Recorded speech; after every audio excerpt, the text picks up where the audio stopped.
결혼 추천하나요? 연애랑 달라요?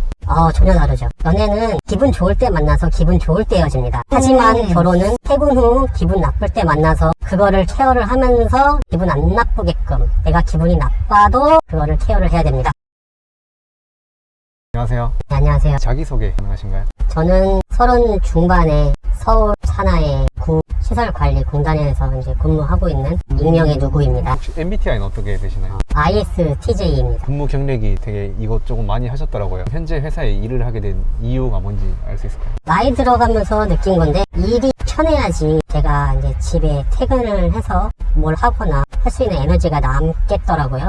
그래서 편안하게 일을 할 수 있는 회사에 이제 이직을 하게 된 겁니다. 그러면 현재 근무하고 계신 그 회사의 장점은 뭔지 알 수 있을까요? 장점은 일이 없습니다. 투명이라서 이렇게 말씀하실 수 있나요? 그럼요. 제가 얼굴 까고 목소리 까고 했으면은 이 정도까지는 말씀 못 드렸는데 특히나 이제 시설관리공단에 대해서 색안경을 끼고 이직을 한 케이스거든요. 마지막 날까지도 이거 이직해야 되는 거 맞아? 급여 줄어들고 네임밸류가 확실히 떨어지는데 가야 되나라고 생각했는데 막상 오니까 제가 투잡을 할 수 있는 시간이 투잡을 하기에 정말 좋은 곳이다. 정말 좋습니다. 파이프라인을 구축하기에는 정말 최적의 장소인 것 같습니다. 현재 회사의 단점은? 현타가 올 때가 많습니다. 하루에 30분에서 1시간 정도 현장 일을 할 수가 있는데 일례로 어제도 나무 살린다고 땅을 팠어요. 정기직이지만 땅을 파야 됩니다. 이게 땅 파는 이유가 전선 포설하려고 까대기 하는 거면 이해를 하겠는데 나무가 물을 많이 못 먹는다고 땅이 딱딱하니까 물이 잘 안 스며든대요. 그래서 땅을 부드럽게 해주기 위해서는 흙을 파헤쳐야 됩니다. 그리고 뭐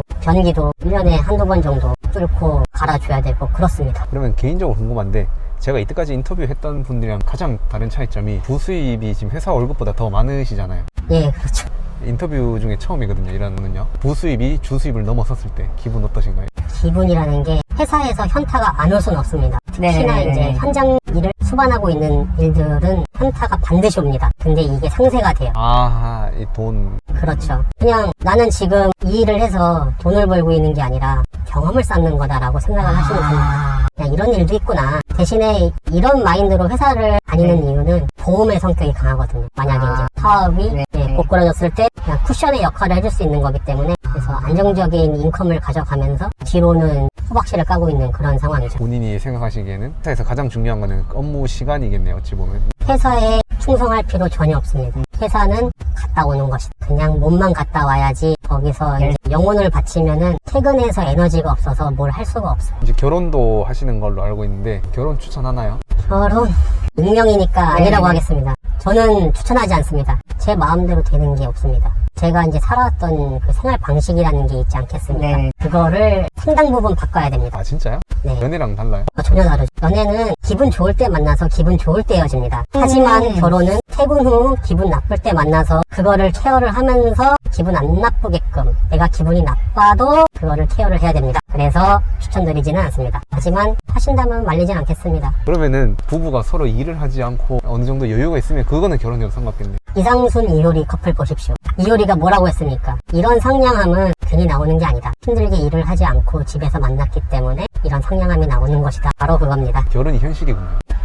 정말 저도 사랑이면은 되겠거니라고 했는데 서로 안정적인 직장이 있음에도 불구하고 이거는 잘 안 되더라고요. 근데 상대방이 한없이 맞춰주는 사람이라면은 그 사람은 결혼을 추천하는 사람일 수도 있겠네요. 그러면은 평일에 퇴근하시거나 주말에 하는지 여쭤볼 수 있을까요? 저는 퇴근해서 투잡을 위해서 달리고 있고요. 주말에는 수입 파이프라인 찾으려고 홍보도 하고 있고. 부수입을 어떻게 해서 벌게 됐는지 간단하게 말씀해 줄 수 있으세요?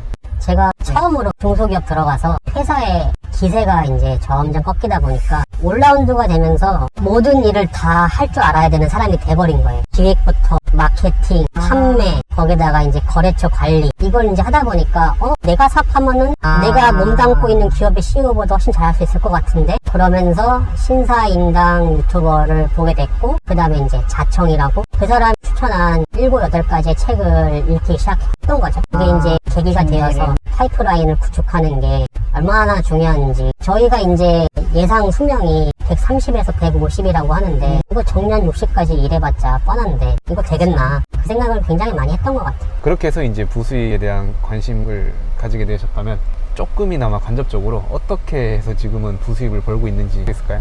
저는 가장 큰 사업으로는 스마트 스토어죠. 스마트 스토어랑 쿠팡 이렇게 해서 판매를 하고 있고요. 기본적으로 여기서 이제 수입을 얻으려면은 위탁 판매보다는 생산 판매가 주요한 것 같아요. 위탁 판매가 그냥 싸게 사서 비싸게 파는. 네, 맞습니다. 이건 누구나 할 수 있는 거고요. 이거는 사업이라고 할 수가 없죠. 저만이 할 수 있는 생산품을 만들어내서 그거를 이제 판매를 해야 이제 진정한 꾸준한 인컴이 들어오는 사업이라고 할 수 있겠네요. 그거 말고도 이제 다른 제 마케팅이라던가 아니면 컨설팅 같은 것으로 이제 부수입을 많이 올리고 있습니다. 그러면은 또 누군가는 물어보실 거예요. 공기업 다니시는데 어떻게 사업해요? 라고 물어보는데 이게 가족 한 명 중에 믿을 만한 사람 없겠습니까? 저 명의만 내서 그렇죠. 뭐 세금이야 그 계산 확실히 해주면은 전혀 문제될 거 없습니다. 맞아요. 대신에 이제 회사에서는 알 수 없게끔 잘 처신을 하는 게 중요하죠. 맞아요. 회사에서 저 거진 줄 알아요. 회사 다닌 직장인이랑 사업가랑 다르죠. 그러니까 제가 느끼기에는 직장은 회사 만 다니면 되는데 사업은 좀 전쟁터 같다랄까? 네, 대해서 말씀해 주시겠어요? 저는 철저하게 악인이 되어야 된다 생각하고요. 남의 큰 피해를 주지 않는 이상 용인될 만한 수준이라면은 어느 정도는 속이는 것도 필요하지 않나. 이게 노홍철이라 생각하시면 돼요. 노홍철이 100원짜리 펜을 어디 홍대 가서 1,000원, 맞아. 1,500원에 팔았듯이 뭐 그렇게 파는 게 나쁘다고만은 보면 안 될 것 같아요. 그게 결국에는 사업에서는 결국엔 돈을 많이 벌면 그게 곧 성공이지 않을까요? 맞습니다. 자, 저희 뭐하러 월요일날 피곤하게 출근하나요? 돈 벌러 가는 거잖아요. 회사에서 뭘 하려고 하지 마시고 본인의 파이프라인을 찾으시길 바라겠습니다. 이거 뭔가 영상 올리면은 약간 댓글에 안 좋은 말이 있을 수도 있을 것 같은데 맞죠. 뭐 인증해라. 너 얼마 버는데 딱 이 말을 하냐. 물론 인증 못합니다. 인증하면은 저 저격하실 거잖아요. 제가 뭘 파는지도 아실 거고. 그런데 제가 이런 말씀을 드리는 거는 오로지 익명성을 보장받는다는 성화님의 말씀을 맞아. 듣고서 믿고서 이제 말씀드리는 거고요. 인증은 못하지만 믿거나 말거나입니다. 만약에 모자이크도 없이 익명이 보장되지 않았더라면 이렇게 말씀을 절대로 안 해주셨을 거예요. 그렇죠. 회사를 다니면서 부수입을 내는 분들이 종종 있다는 점 이거는 알아두셨으면. 그렇죠. 아니 다들 주식하고 코인하고 하시잖아요. 그거 다 수익 활동입니다. 그거 일에 집중 못하는 거 맞잖아요. 저도 일에 집중 안 하면서 사업을 하고 있는 거죠. 서로 사업자인 겁니다. 그렇게 너그럽게 생각해 주시면 고맙겠습니다. 그러면은 실제로 회사 소득보다 사소득이 넘어서면 어떠신가요? 보통 이제 사업을 하면서 사업에 관련된 업체를 가면은 다른 명함을 드리죠. 명함이 한 개는 아니죠. 명함이 두 개도 아니고 두 개를 넘어서는 세 개 초과를 한 명함이 있고 그 외적으로 저는 이제 회사를 다니면서 기본적으로 현타 오는 일을 해도 그 현타가 잠깐이지 이게 지배에서까지 여파를 미치진 않습니다. 퇴근하면은 제 부캐가 있기 때문에 부캐로 빙의를 해서 사업적인 마인드로 다시 사업을 하고 있고 보통 한 12시, 1시까지 일을 하는 것 같아요. 대신에 제가 다니는 직장은 1초도 허비가 없는 칼퇴를 할 수가 있거든요. 다들 뭐 6시 되기 전에 5분 전부터 퇴근 준비하다가 지문 찍고 나가거든요. 저도 뭐 마찬가지죠. 그리고 회식 강요 절대 없습니다. 회식하면은 제가 벌어들이는 소득이 줄어드는 거에 있어서 굉장한 타격이 있기 때문에 하루라도 안 하면은 그렇죠. 제가 이제 회식을 갔을 때 아, 나 30만 원 덜 벌겠구나 그 생각하면은 못 가죠. 이 정도면은 저 부장님 저 30만 원 주실 겁니까? 하면서 회식 안 받을 것 같은데. 한번 그렇게 해봐야겠네요. 그냥 제가 뭐 회식비 내드려도 되죠.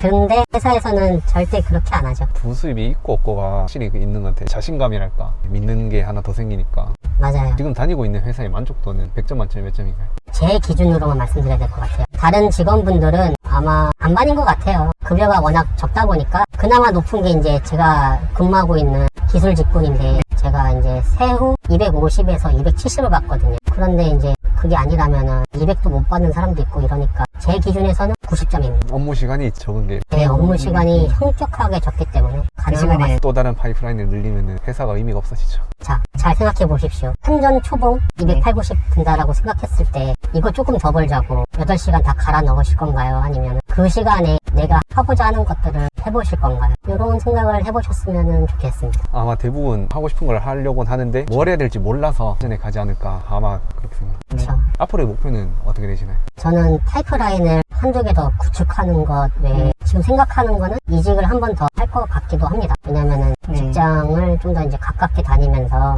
더 편한 일을 지금보다도 더 편한 일은 했겠지만은 그래도 혹시나 있으면 혹시나 있으면은 이제 그쪽으로 가보자 하고 합니다. 그러면 마지막으로 취준생분들이나 아니면 이직을 준비하시는 분들에게 하고 싶은 말씀 있나요? 시설 직접 현장 일을 해야 되는 곳에서는 경력이 중요하거든요. 그래서 경기기술인협회에서 경력 인정을 받고서 중급 기술 자격증이 있다라고 하면은 분명히 이거는 강점이 될 것이고 취준기간이 길어지면은 그만큼 매몰 비용이 크기 때문에 그 시간에 돈을 벌면서 공부하시길 추천드립니다. 이것저것 하시면서 바쁘신 와중에 이렇게 시간 내주셔서 감사합니다. 근데 뭐 그렇게 바쁘지는 않습니다. 많은 도움이 되었으면 좋겠네요. 감사합니다. 감사합니다. 안녕히 계세요. 네, 안녕히 가세요.